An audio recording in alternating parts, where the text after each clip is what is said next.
Syekh Abdul Qadir Al-Mandili. Syekh Abdul Qadir bin Abdul Muttalib Al-Andunisi. Dia nama Abdul Qadir. Ayah dia Abdul Muttalib. Orang mana? Orang Indonesia. Mengaji di Malaysia. Dia orang Indonesia. Indonesia tu kat mana? Al-Mandili, orang kampung Mandil. Mandil di mana? Di Sumatera Utara. Kita sampai di Lake Toba, Danau Toba, kita turun 140 km ke barat, kita jumpa tempat nama Mandil. Ini Syekh Abdul Qadir Al-Mandili orang panggil. Tak, macam kita lah orang seberang Takir. Syekh Ismail At-Takiri. Lagi. Boleh nama. Bila tu? Biasanya bila kita duduk di situ 10 tahun. Faham? Kita duduk Mesir 10 tahun. Contohnya, kita balik sini orang panggil apa benda ni? Ustaz Ahmad Al-Misri. Tapi bila ni kita pergi 4 tahun Al-Misri dah balik. Faham lagi? Jadi sekurang-kurangnya pendapat yang ramai lah 10 tahun ke atas. Kita pergi duduk di Maghribi 10 tahun, biasanya dapat nama kita Ustaz Ismail Al-Maghribi. Kalau kita pergi di Afghanistan mengaji 10 tahun atau lebih, balik orang panggil Ustaz Azman Al-Afghani. Jadi dia ni asalnya bangsa Mandili, orang Sumatera Utara.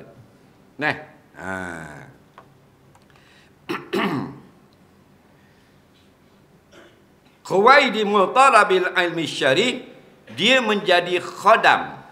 Khuwaidim ni daripada perkataan khodam. Khodim maksudnya orang yang berkhidmat. Kalau khuwaidim fu'ailun, maknanya orang kecil yang memberi khidmat. Nampak? Sebab tu Siti Aisyah Nabi gelar Humairah. Nampak? Humairah itu maksudnya perempuan yang kecil yang pipinya warna merah. Bukan dia bubuh belasya, memang pipi merah. Faham? Macam bini kita bubuh belasya. Merah. Bila kita cekor buang, tengok hitam letung pipi. Faham? Jadi asalnya hamrah, maknanya merah. Tetapi bila kecil, badannya kenik. Orang bukan kenik, genik. Faham tak? Aisyah ni dia jenis dok besar. Kecil molek. Cek mek molek. Arab pun panggil Humairah. Nampak? Nampak? Benda kecil ni. Dipanggil apa benda ni? Khuwaidim. Maksudnya orang yang berkhidmat untuk orang yang menuntut ilmu di negeri Mekah. Di mana dia tu? Fil Harami Al-Makki, di tanah haram Mekah. Jadi dia juga dipanggil Syekh Abdul Qadir Al-Makki kerana dia duduk lama di tanah Mekah. Duduk lama Al-Makki. Kita pergi buat haji, tak boleh pakai balik Al-Makki. Lama ni mu duduk, mu pakai ni Osman Al-Makki ni. Kita duduk lama Mekah 2 bulan lebih. Tak boleh. Faham tak nyarak kaca gitu. Mu At-Takiri lagi. Tidak Al-Makki lagi. Biar 10 tahun duduk Mekah ngaji di atas bukit tu. Baru Al-Makki balik.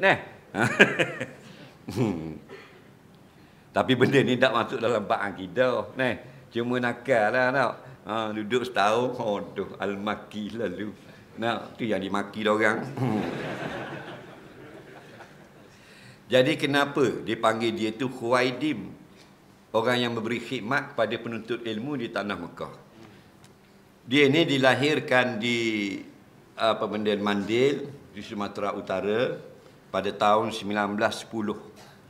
4 tahun sebelum berlakunya Perang Dunia yang pertama. Perang Dunia pertama 1914 sampai 1918. Dia tahun 1910. 1910. 2 tahun sebelum berlakunya apa? 1912 benda berlaku. 1912 dalam sejarah. Dia tak tahu. Ni hok Aero duduk depan kapal gini. Titanic. Faham lagi? Langgar air batu, tenggelam. Nah, kapal yang terbesar pada zaman tu lah. Kenapa tenggelam? Pasal dia keluar surat khabar, kapal terbesar mustahil tenggelam. Bila mustahil tenggelam, Allah beritahu selalu. Faham lagi? Sombong? Orang sombong. Nampak? Kenapa? Dia tak pegang dengan Tuhan. Tenggelam. Allah kalau dia nak, 500,000 tam timbul. Jarum niti, setengah gram, tenggelam. Tengok tak? Jadi yang menimbulkan kapal di laut, bukan kapal, bukan engineer. Allah. Dia nak timbul lah. Dia nak tenggelam. Jadi cakap besar sangat, tenggelam. Langgar benda? Air batu, kan langgar bukit. Air batu ABC. ABC langgar. Buah kabung ada lagi. Buah kabung janda tak masuk lagi. ABC. Mana kita suruh fikir ya. Bila Allah marah, ABC. Bila Allah marah, burung ababil. Besar burung titik. Bila Allah marah, coronavirus. Aluh pada burung. Huru-hara kita 2 tahun. Dapat buka, baru ni buka topeng bulan 2. Jadi wuduh dah akan topeng. Faham lagi? Dan ni ada lagi topeng lah kereta. Berandai-andai kali. Faham? Kerja Allah. Baik. Pendek cerita tahun 1924. Bermakna dia berumur 14 tahun. Faham? Lahir 1910, 1924 dia merantau ke tanah Melayu. Dan mengaji pondok di Pendang.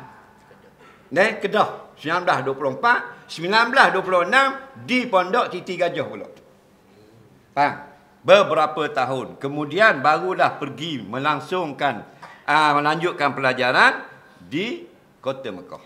Ini Syekh Abdul Qadir Al-Mandili. Siapa jadi alim besar sehingga ditawarkan oleh kerajaan Arab Saudi sebagai Qadil Qudah.